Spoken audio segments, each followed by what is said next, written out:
Hello marketer, it's Ty here and welcome to another episode of Lean Mean Marketing Teams. I'm excited today to talk with Neil Cullingford, Director of Marketing and Communications at Murdoch University, which is a university based in Western Australia with a global presence in Singapore, Dubai and Myanmar. Tertiary education is a sector that's dear to me, having spent a fair part of my working career working for institutions in London, Sydney and Perth prior to starting Growth Generators. So I enjoyed the opportunity to talk with Neil about a range of pertinent topics. In this chat, we discuss the impact that COVID-19 has had on the tertiary sector, including the devastating effect on student mobility, the decline of admissions clearinghouses like TISC as universities fight it out for direct domestic applications, as well as some of the positives from the pandemic, including the fast tracking of online learning. We then shift gears to discuss the rebrand that Neil has led at Murdoch, including the rollout of new campaigns and a new visual identity. If you've worked in a university, you'll appreciate that this is no small feat. So if you want all the tips and strategies on how to get it done, then tune in. Last but not least, we unpack how Neil is building a modern marketing team, including all the mod cons of an in-house creative production team through to a combined digital and physical engagement and experience team, down to a marketing team divided into the long and the short of it. As always, if you like the show, please remember to hit follow or subscribe. You can follow me on LinkedIn and let me know you're enjoying the show. And if you love the show, please leave us a rating and review. And lastly, as always, we've got detailed notes on each episode on our website. Just head to growthgenerators.io, head to the podcast section, look out for this episode and download a beautiful PDF with all the tips and strategies laid out in an easy to read format. And if you like this one, you might also like one of our early episodes with Fabian Moroni, CMO from Murdoch University, which is episode 7. Thank you and enjoy the show. Welcome to Lean Mean Marketing Teams with Ty Hayes, where you'll hear from leading CMOs and thought leaders about what it takes to create a high-performance marketing team. This podcast is brought to you by Growth Generators, a consulting firm that helps CMOs design and build modern marketing teams that drive growth. If you need help optimizing your marketing team, head to growthgenerators.io. Now, let's get on to the show. Welcome Neil Cullingford, Director of Marketing and Communications at Murdoch University, to the Lean Mean Marketing Teams podcast. Hi Ty, how you going?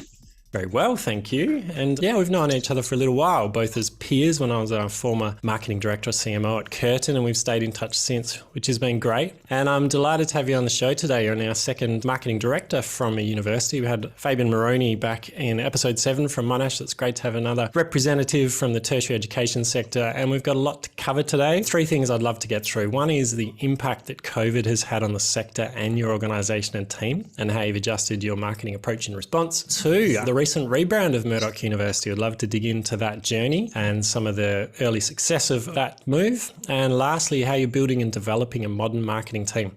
How does that sound to you? Sounds perfect. Awesome. So let's get into it. So to kick things off then, can you provide a brief summary of your career today? Yeah, I started off, the accent gives it away, from the UK. Yep. And I went to university actually and studied journalism back in Wales, away from Sussex as I could get when I was and then I ended up going to London because I decided during the process of doing my degree that it was an area that I was interested in. I did a dissertation on it and then ended up looking for work in London. Got a break with a small entrepreneurial company, which was called Quest Media, a really inspiring guy called Adrian who headed it up. There was only, 15, 20 of us there.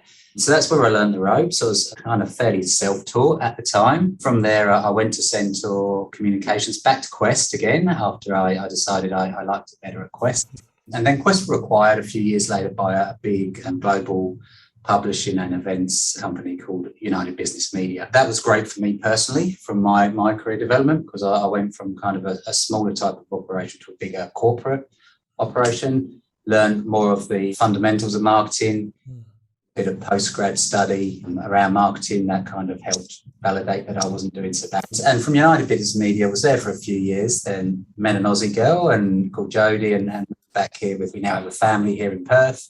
That's where I ended up at Western Power. So the local electricity network, the utility here, doing the strange piece around marketing and monopoly. But that was all about corporate reputation and positioning. And that's where really brand started to become an even bigger part of what I did, the organisations I worked with. So did a lot of work around positioning Western Power, around how we created value for the customer and the community.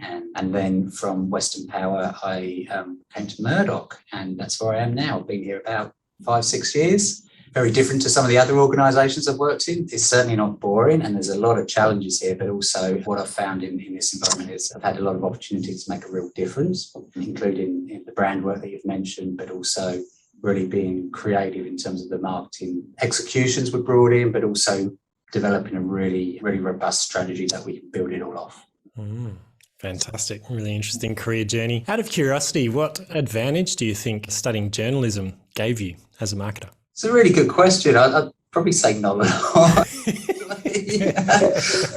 I think where it did lead me to, though, was it really made me interested in the business of journalism and how advertising fueled journalism. And then also I'm not that bad a copywriter as well. So that kind of handy in the early days when I was doing more tactical work. But I've always been interested in how businesses operate. So that wasn't so much out of the journalism degree, but it was more around the whole sector as well and how it was disrupted and changing. Yeah, brilliant. And I imagine just having that journalistic background has been relevant as you've built out kind of content marketing teams as well, that inquiry and doing the right kind of research, and then to layer marketing on top of that. I just thought that's an interesting combination. Yeah, it certainly is. I mean, the storytelling piece still is the same. It's just delivered in a different way. And also I have the communications team here at Murdoch. So I've gone back to my roots in a strange sort of way. Yeah, excellent. And for the audience's benefit, can you tell us a bit more about Murdoch University? Yes, so Murdoch University is here in WA in Australia. It's a relatively small university in the scheme of things, but it's a growing university. So we have about 25,000 students studying here at Murdoch at any one time, and that's across our campuses. They're mostly here in our Perth campus. We do have other campuses in Dubai and Singapore, with a decent amount of students actually through our transnational education in Singapore. It's really an interesting university because it was set up as a second university in WA in this state, and really always seen as the alternative university. And some of that's obviously fed into the brand work we've done, because it's really been seen as a bit of a challenger, a bit of a university that's been ready to challenge conventions and also do things differently. So that was kind of how it set itself against the bigger University of Western Australia to start with. We still hold a lot of those values true, and it's a really interesting place to work. It's got a real diversity of students. It's always been a place about accessibility of education for everyone, particularly tertiary education, and how that can be life-changing, and not just for an elite few. So there were things that, when I came here, really appealed to me, and it's one of the things that keeps me here too. Yeah, brilliant. It's funny in this sector, isn't it? Like, still a small university, but still 25,000 students, still quite a large number of students that you serve in multiple locations. And yeah, I'd love to dig in more as to how you've built on the kind of brand heritage around that alternative university as we get into the brand section. But moving on now into COVID-19, the impact in your response. So obviously, since joining Murdoch University in April 2016, the world has changed rather dramatically, especially in the past 18 months. Give the audience some context. Can you describe the impact that COVID-19 has had on the tertiary education sector and Murdoch University? Yeah, if I start with the macro, so the education sector as a whole, it's about student mobility. So prior to COVID, there was a lot of student mobility, students from all around the world studying in different places, and particularly in places like the UK, US, Australia, New Zealand, Canada. And so the universities in Australia and in WA, we've all benefited from that. And we've benefited in a couple of ways. And number one is the economic value of these students coming to universities, and the revenue it generates, not just for the university itself, but for the broader community, but also that diversity in terms of who's in the classroom, who's in the lecture theatre, who's in the tutorial. So when COVID hit, that really has changed. I mean, we've still got the international students we've always had, but obviously that pipeline of students that are coming through has closed off, and it still looks like it might be somewhat ahead before we see the same volumes of students travelling to Australia to study. So that's impacted universities because simply the money has not come from a particular market or markets. So that's created more intensity in domestic competition for students studying who are from Australia, studying here in Australia. And also it's impacted the size and scale and aspirations of the universities as well. So how do we continue to sustain ourselves when a huge chunk of revenue potentially is dropping off and will continue to drop off as more international students complete their degrees and others aren't coming into the university? So big challenge. Under Murdoch's felt that too. It's meant we've had to find savings across the university, which has been a really challenging time and difficult time for everyone. It's never easy when you're faced with these sort of things, but it's not only for the higher education sector. Obviously, it's hit a lot of sectors as well. Yeah, such a big impact. I think some industries have obviously been hit harder than others, and travel and tertiary education, for all those reasons mentioned, is hit really hard. And I just find it interesting, when I was back at Curtin, for a long time, domestic had been the real focus of trying to grow that domestic market share. But in the last few years before I left, it was really focusing on global. How do we increase our, international numbers at our global campuses and more international students on shore? And it's just fascinating that once this struck, the focus went sharply back to domestic students, but now it probably caused a lot of introspection for universities as well. Some that were heavily reliant on international students would have thought, geez, could we have seen this coming, or how do we diversify our risk and our student numbers into the future? But I think, as we'll get into, it's probably almost given pause and stock for universities to think, well, how do we become more sustainable? How do we offer different modes of learning? How do we become the university of choice, whether that's domestically or internationally? So love to get into some of that as the discussion unfolds. So then, in response to these changes, how has it changed the focus of your role and that of your team? So there's kind of two parts for me around this. So obviously, like I said, I have a communications team here. So a lot of my focus actually went into the communications effort, which was about keeping employees informed and making sure that we were communicating well with staff, students, but also stakeholders as well. And the other part was really the marketing area, and obviously that's what we're here to talk about. I think the main thing was for us, we had some big plans for 2020. We had some big plans for 2020. And part of that was actually to launch the brand piece externally, and that was the fruition of all the work we've done on the brand strategy work. So that was put on hold.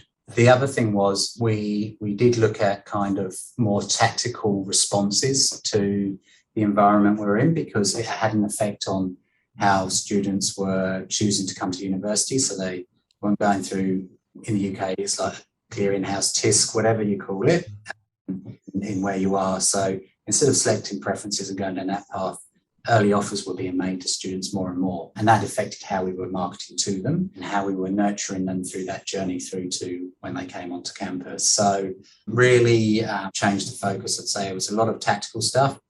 We did a lot more experimentation during that period in terms of some different ways to market, to engage students. Some worked, some didn't work so well. But I think the main thing for us was a marketing strategy point of view and a marketing point of view. That was what changed. And then it was the same as everyone, working through teams and not being in the office and maintaining that connection between the teams as well. Yeah, I think the change to direct entry is a big one. Even when I was back at Curtin, there was a move towards direct entry and early offers and away from TISC. But yeah, COVID-19's almost obliterated those clearinghouse application centres. Do you think that will ever recover? And what do you think is a long-lasting impact of COVID-19 on entry requirements and pathways to universities? It depends who you ask on whether TISC or clearinghouses as a process will continue. I think there's a strong likelihood is that we'll continue to see more and more direct entries in the undergraduate space as a university. Pathways are always going to be important, and I think the challenge now is from the research we're doing is we're seeing more students choosing to work immediately that may have gone into a university through a pathway. I think that's been one of the effects actually of COVID. It's going to be a more challenging space around connecting the right students with the right course, but also there's heaps of opportunities for students who can succeed in tertiary education and go on and forge great careers that might not necessarily have got the greatest ATAR score. And that's what really we're about at Murdoch as well. So that's an area we're looking at very closely now and doing some work around. And what do you think are some of the other positives that have come from the pandemic, either in terms of fast-tracking initiatives, innovating or testing, or just even product development, whether it's changing modes to more online or, hybrid learning, or the ability to test new products and new ways of marketing? What do you think have been some of the big positives that have come from such a negative event? From our perspective, it accelerated our online learning proposition. So there was a rally around. It was always coming, but it really focused efforts around that. I think also it's given us the opportunity to explore how do we offer online learning to international students whilst they can't be in the country, and then be a pathway into the country as well, eventually when the borders open. So it's really tested us around our products and our courses and how we offer them online. So that's been a big part of what are the opportunities, but also brought focus around certain areas. And I'd say focus is definitely one of the outcomes of COVID. It's brought focus around particular areas, and from a marketing point of view, that's the same in terms of we've been able to get more support for investment in MarTech, and that's really going to help us continue to improve what we do. Brilliant. And before we move on to the recent rebrand, how have you kept yourself and the team positive and resilient during these times of change? Good question. It's been not easy. I think everyone, it's been tough. And I think one of the things we've done is regular catch-ups as a group, more regular than we would have if we were in the same physical location. So that's been a big part of it. Staying in touch, staying connected, checking in with each other. And, that could be just at the start of a call or in an effort to reach out to someone. The other thing is just to make sure that we're all clear on what we need to achieve. And it's something you do every day, but I think in a time when you're disconnected physically, you don't have those kitchen conversations, you don't have those kind of impromptu gatherings to get around a problem. So they're the sort of things that we've needed to put in place. And I have to say the team we had here has responded amazingly well to the challenges of lockdown. I was really impressed in the way that we remained as productive, if more productive than ever. It just showed what a talented bunch we have here. So that was great. Yeah. When I was a kid, there was a lot of requests from staff across the university to work from home, but it was something that, was only given under really special circumstances before COVID. And now I talk to colleagues at Curtin and other universities, and obviously globally, and that work from home is something that's now become more normalised. And I think it's just built trust between organisations that people can work from home and be as productive as they are in an office setting, but it's still great to come into the office to connect with your peers whenever you can, and nothing kind of replaces that face-to-face contact. Have you guys done that, or is that a no-go talk? So the team here are back in the office. What we do have is a couple of standard days where we know everyone's going to be around. Yep. That helps, and then we arrange our bigger meetings around that and get-togethers. We have flexible working arrangements at Murdoch.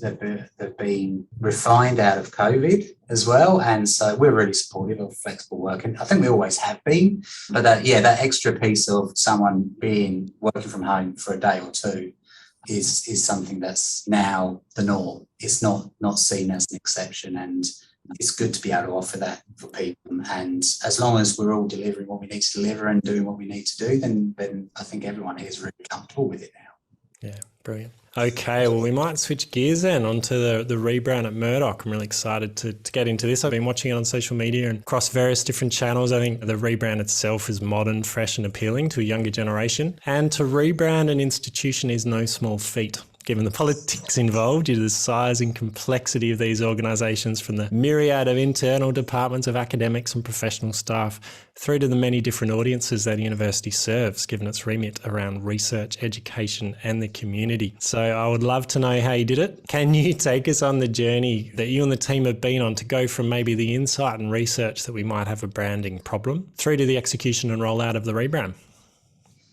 Yeah, it's quite a journey. How long have you got?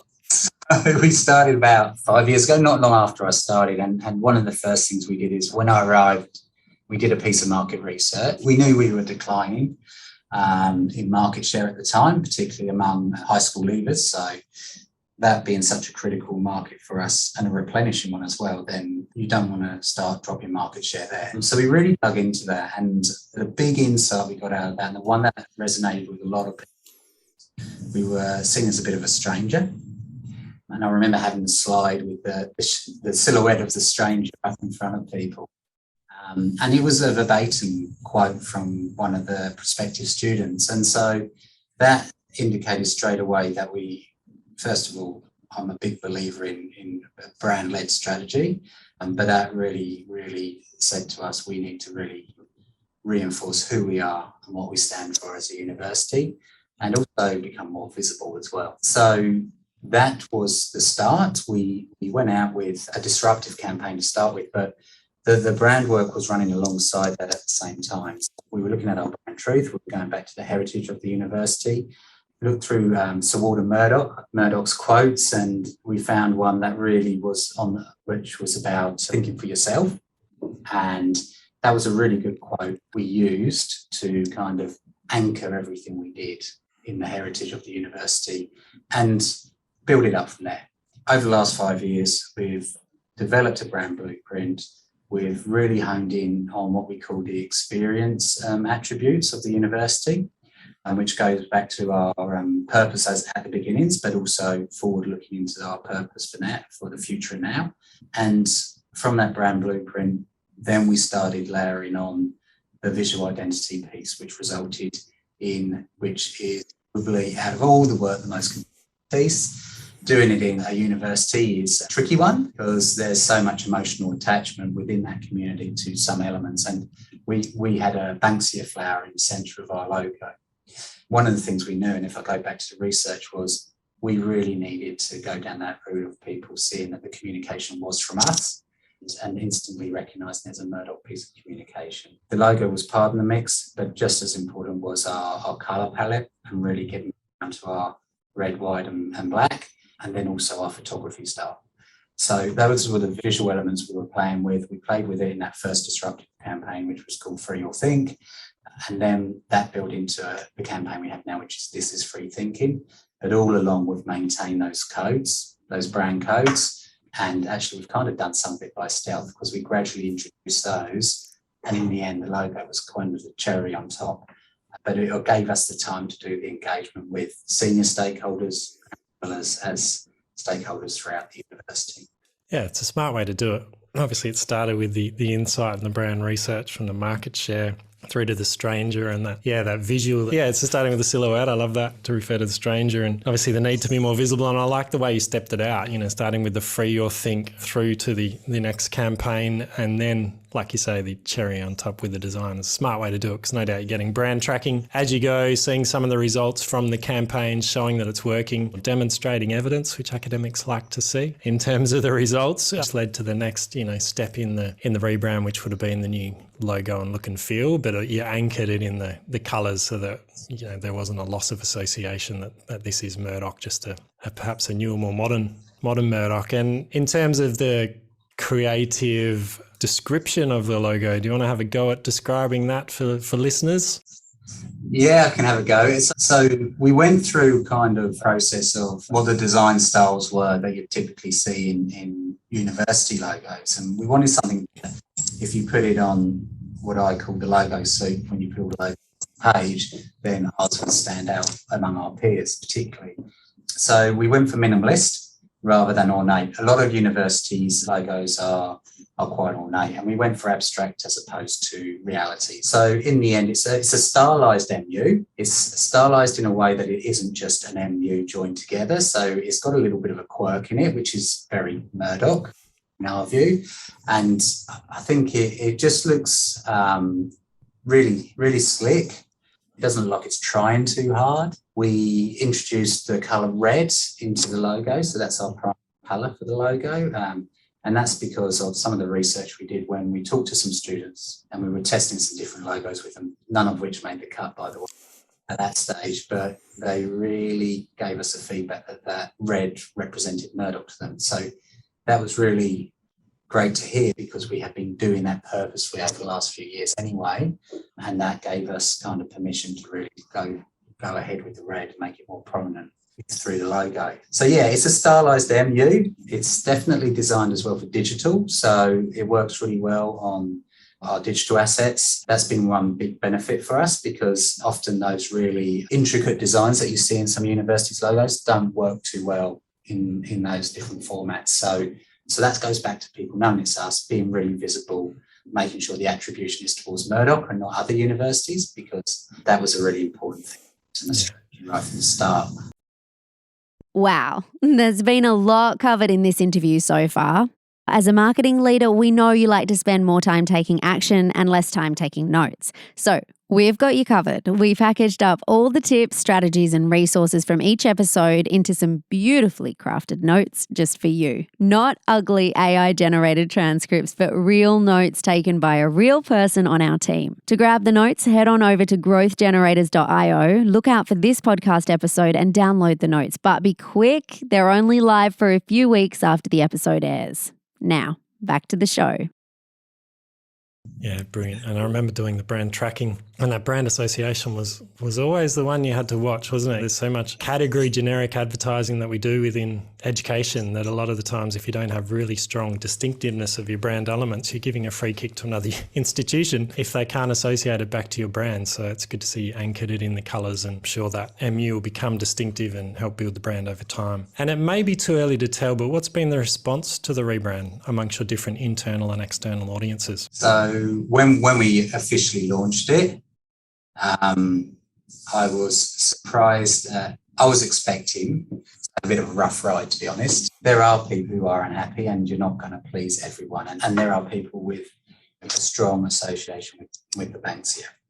Some of the ways headed that off at the pass is we really did want the Banksia to be part of our visual kind of makeup. So one of the things we've done with the logo, and this is why we like to think that we're a university that does things a little bit differently, is using that stylized MU as a window in some of our communications. So what happens is we can show the Banksia through that. And we're seeing that kind of as a window through to Murdoch and what Murdoch brings as an experience. So that's kind of helped us with the back, because we are able to showcase the best of all things Murdoch through the window in brochures or digital formats as well. So that's been so yes, I had a meeting with some environmental scientists yesterday that gave me a bit of stick about the logo, but generally it's been really positive. And how about the students, and how do you plan to measure the success of the rebranding? Like, what metrics are you really going to use to gauge the success of this? So what we do have is it's all grist to the mill. So you can't just say, obviously, that this logo or this visual refresh is going to directly correlate to students coming through the door. So it will be through our brand metrics in terms of campaign awareness and all of those sort of metrics that we can see around consideration and preference. In terms of students, I think part of it for us was how many are prepared to wear it as well. And, we've sold out of hoodies in about 10 times. And I remember Western Sydney talking about this a while back, and it's had exactly the same impact here. It's really, really great to see students actually being prepared to wear the brand. And so that's both been probably not the most technical measure, a measure of its success, and something that's really kind of, for us as a team, it's really great to see. It's really motivates us to do more. Yeah, I love that. You all want your students to be brand ambassadors, and there's no clearer way to do that than by wearing your hoodie and your jumper. So to sell out, that is definitely a positive sign that you've done something right there. So well done. But reflecting back on the brand transformation, what advice do you have for any CMOs that are about to embark on a similar journey in terms of what was critical to winning over the board or the VC, the changes required, maybe through to accessing the budget, through to any other keys to success? So actually you touched on it earlier, which was the trust piece. And so if we'd tried to introduce all of the work we've done with the brand straight away, I don't think we would have got the same level of support. So just those incremental pieces that we did early on to get a few wins and help. So seeing how that initial campaign did start to shift our market share, did start to come through in terms of levels of awareness and consideration for the university, did help us and give us a platform to build further support. I was very lucky. I had a vice-chancellor who was at the university who was extremely supportive of being creative and trying to do things differently. So it's working with that and understanding who you can work with and build that support around it, positive energy around it in different forums. So that was really an important bit. In terms of accessing in the dollars, then one thing we have done here is, and this was an impact of COVID, is we did have an initial amount in mind and put a business case forward around that. but it was always done in a way that was tied to understanding the financial situation of the organisation, and also a realistic expectation of how quickly we could do that with the resources at our disposal. So what's really helped us get it over the line, even in times where finances are tough, is number one, showing how it's helping us perform and deliver what the university needs in terms of students and revenue. And also the second part of that was really showing how we would stage the rollout in a way, again, that would kind of manage that risk too. So we're going through a renewal process here. So there's still old logos around the university. I'd love to go and paint over them every day, but the process we're going through is one of renewal. And that also has had the additional benefit of us being able to involve others as we change things over, rather than waking up one day and everything's changed and it's done. So there's lots of pros to the way we've done it, and we would have loved to have gone a bit faster in the renewal process. It's actually kind of helped us a bit with that engagement piece. Yeah, great strategy. I think from the top, VC support is critical. If you don't have that, you'd never get something like this over the line. So making sure you build trust with the VC in advance is really important. Tying it back to the strategic measures, yeah, absolutely. What do universities care about? Student numbers, revenue, research, reputations. So how do you align the rebrand back to those different levers and things that they care about? And then, yeah, scaffolding and staging the rollout. Again, makes sense due to the pressures on the university, the external forces that they're facing, the financial pressure. They can't afford to do this in one hit. So phasing that out and showing how it can be phased out makes sense. And I like the insight you gave that helps with the change management. You bring people along on the journey. It's not a rapid change that, creates too much backlash. You can slowly introduce things and bring people on that journey and spread it out over time. So great tips there. And if you were to do it again, is there anything you'd do differently? I think for me, it would have been a little bit more engagement up front. I think you can't do too much. You have done some more, actually. So I would have liked to have got even deeper into kind of the academic core of the university and had those conversations. And subsequent to the brand rolling out, we've actually had a lot of more engagement with different areas of the university, and not necessarily those that we've reached in that first piece.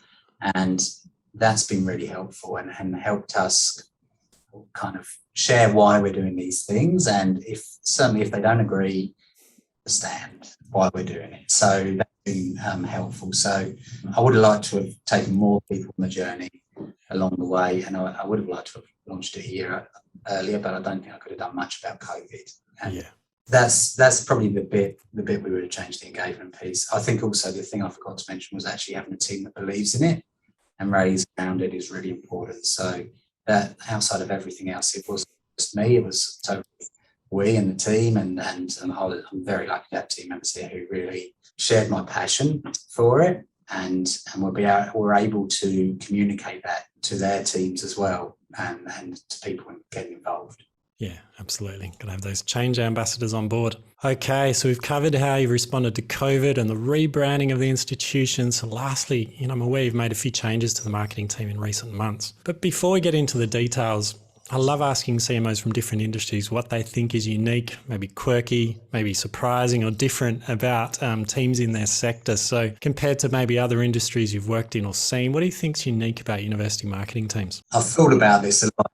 I came to this conclusion. It's not so much the teams, it's the environment. I've worked with very similar types of teams. I think universities can be a little bit more reactive than other organisations I've worked in. What you find is a lot of the teams are very universities. I think from the outside you think they're quite slow-moving institutions, and they are in some ways because of the way that they've been structured over hundreds of years.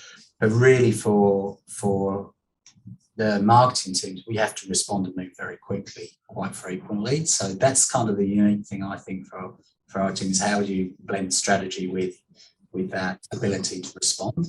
And I think that's the environment piece that I was talking about. So the challenge for a university marketing team, and it is in some other sectors, I've found it here, is actually demonstrating the value of marketing to an organisation. If you can have those proof points, you can show how you're changing things and the results from that, then they're much easier conversations to have, and you get many more people believing in what you're doing. So That's probably my long answer to that. Yeah, I like it. Yeah, and some other observations for me is just the complexity of the different products and services that they offer, from research to the high number of different undergrad majors, minors, postgrad degrees, how you get the right mix of brand level advertising and product level advertising. And then the structures vary quite widely between different institutions as well, from heavily centralised to heavily decentralised. And they often ebb and flow between those two, making sure you've got the right connections back out into the faculties or schools if they have faculties or schools, and some have faculties, some have schools, some don't. So I think the constant change in the sector, both in terms of how the organisation as a whole is structured, and then the microcosm of marketing teams and how they're structured and how they engage with the rest of the university to make sure they're promoting both the brand, the reputation, as well as the products is something interesting. And I think creating that commercial mindset in the team as well, sometimes because they are slower moving, it's how you get and instill that importance of agility. And COVID's probably, kicked that into high gear, the importance of moving faster, testing new things, being innovative. I think sometimes universities are so much at the forefront of innovation, but often the marketing teams, you need to give them that belief that they should be at the forefront of innovation as well in terms of what they're trying and testing, because you're reaching a younger demographic and audience who expect kind of cutting edge marketing. And I think you've got permission to do that. But sometimes when I've entered different university teams, they don't have that mindset, or they're not willing to be as innovative as they could be. Yeah, and I certainly think with that, and we've gone, whether it's a small piece of innovation or we've actually kind of launched our own youth festival as well, looking at how do we reach those hard to reach audiences and engage and deliver what we need to deliver. All right. So getting into it then, can you describe your team structure in terms of different portfolios, direct reports into yourself, and rough overall size? So we are a team of around 40 at the moment. The scope is broad. Like I said, we've got a communications team in my area. I have an events team, production team, as well as the core kind of marketing group as well. So there's a real variety, but it helps us actually with different touch points that we have with prospective students, customers. So with the marketing area, we've got this production team, ability to produce in different formats to augment what we can do through third parties and agencies. The way we've organised the team is based around the long and the short in really simple terms. So we have what we call the brand team, that they manage the major campaigns, they look after brand management, content marketing sits there because it's generally brand led, but then links into our products as well.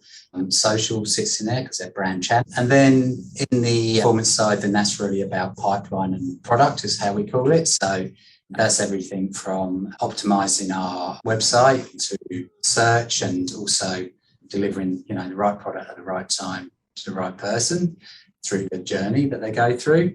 And on the other side of things, we've got actually an engagement experience team, and in there sits our UX team as well. So they work hand in hand with the marketers in the other group, but also we have events in there. So that convergence between physical and digital in that group is a really interesting one for us, and one we felt benefit them sitting together. Yeah. It's really interesting. And it's changed a little bit in the last little while. I guess as a response to COVID-19, you probably had to look at how the team was structured, new capabilities needed, and make a few tweaks. So what have been some of the changes you've made in the recent times in terms of that structure? So the changes were the ones around those two primary teams in marketing, but also that production team. I mean, it was a difficult time. We've had some changes we've had to make and some supplements that we've had to give back to the university.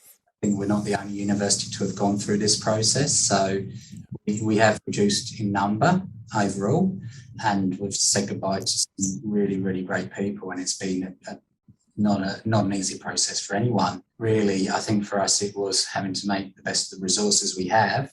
I suppose that's where we had to make some difficult decisions around things like the number of graphic designers we had that were specialised in print versus bringing in different skill sets. So they've been the main changes, and changing how the model in terms of how we work with the university is a transition piece we're still going through.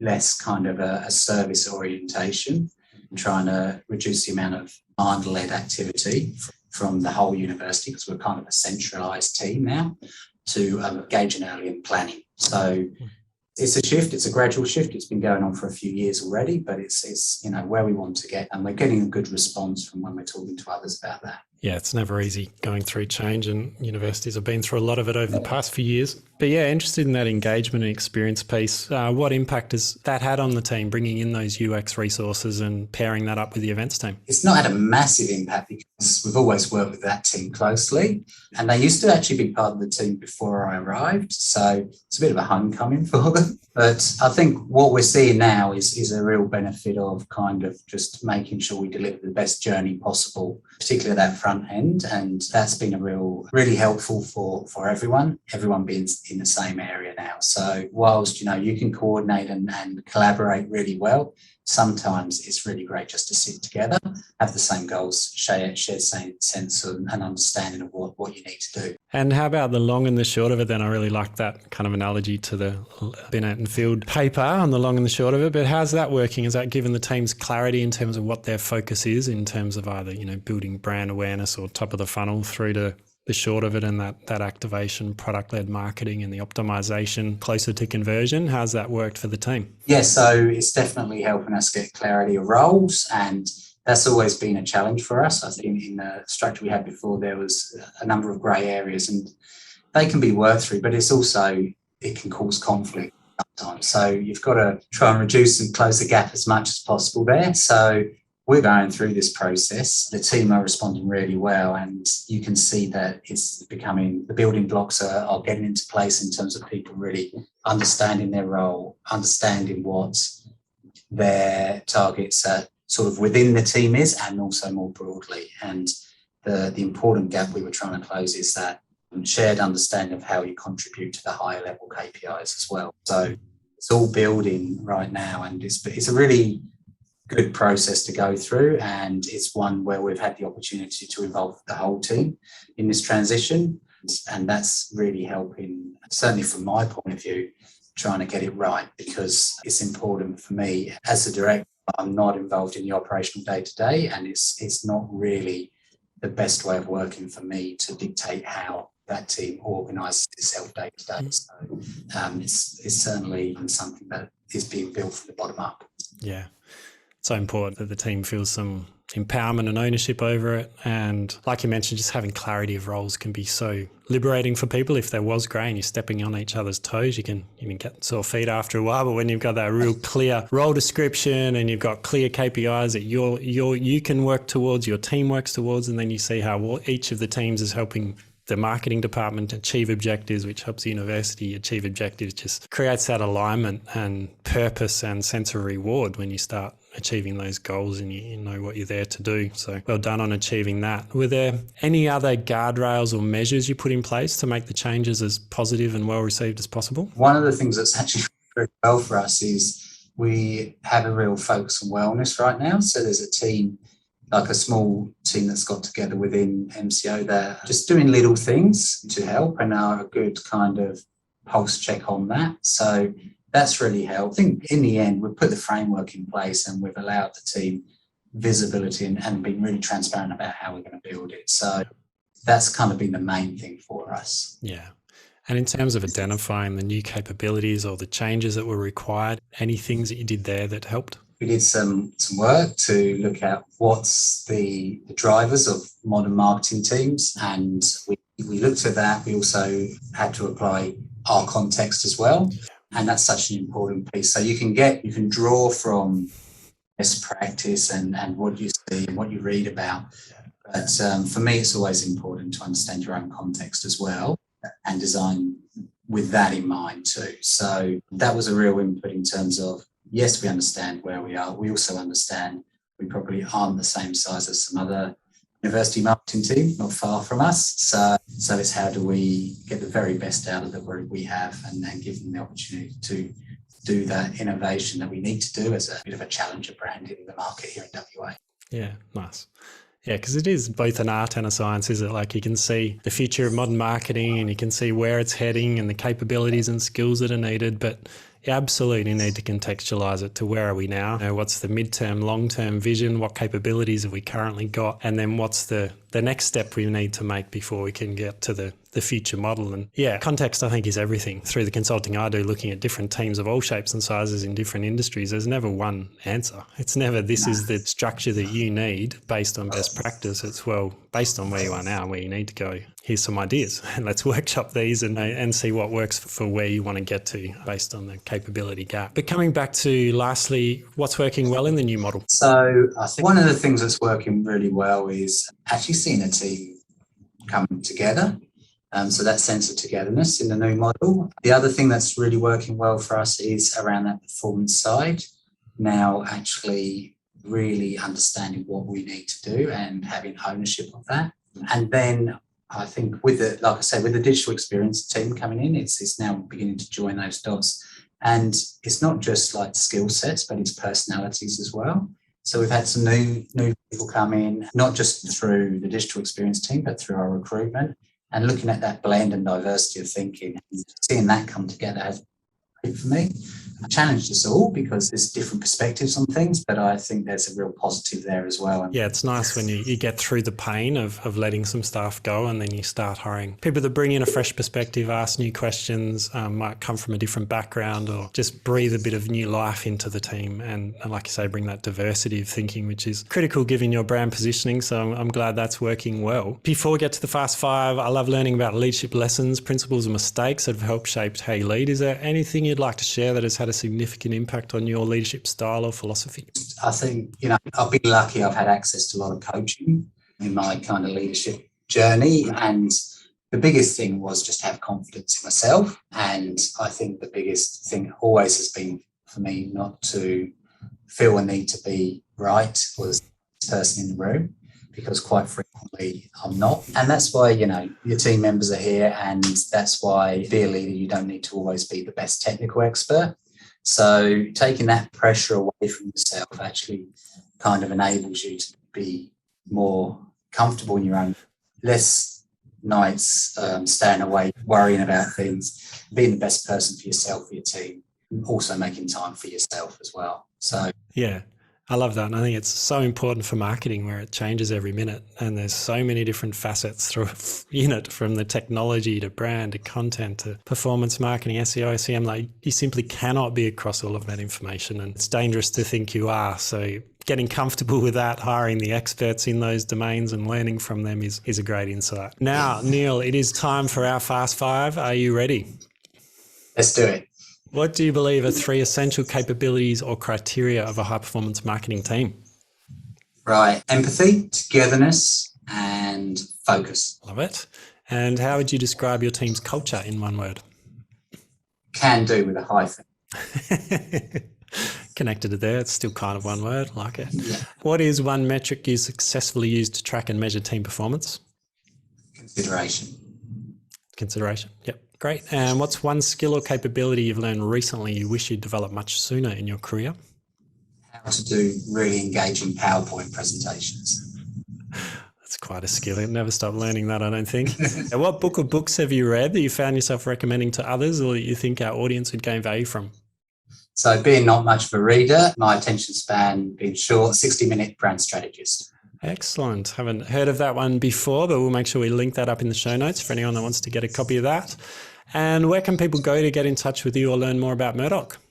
So there's the Murdoch website. So that's murdoch.edu.au. Feel free to email me. That's neil.cullingford@murdoch.edu.au. Or you can look at our This Is Free Thinking website. So you can just Google that, search that, you'll find it. Brilliant. Well, Neil, thanks so much for coming on the show. It was great to have another guest from the university sector back on to learn more about the impact that COVID-19 has had on the sector broadly, as well as Murdoch and how your team has responded in terms of some of the tactical changes you've made, the focus back on the domestic market, learning more about the successful rebrand and what it took to get that over the line. No small feat again. Well done on that. And then lastly, learning about some of the innovative changes you've made to the team in terms of the long and the short of it and some of those UX and engagement capabilities. Sounds like you're building a modern team there and have got all the right elements for more future success. So thank you once again. Thanks, Ty. You've been listening to Lean Mean Marketing Teams with Ty Hayes. If you love the show, please remember to hit subscribe so that you can discover more tips and strategies to build a high-performance marketing team. And if you're feeling generous, please tell someone about the show who you think would benefit. We're on a mission to help CMOs build their dream team and enable marketers to do their best work. And we appreciate your help in spreading the word.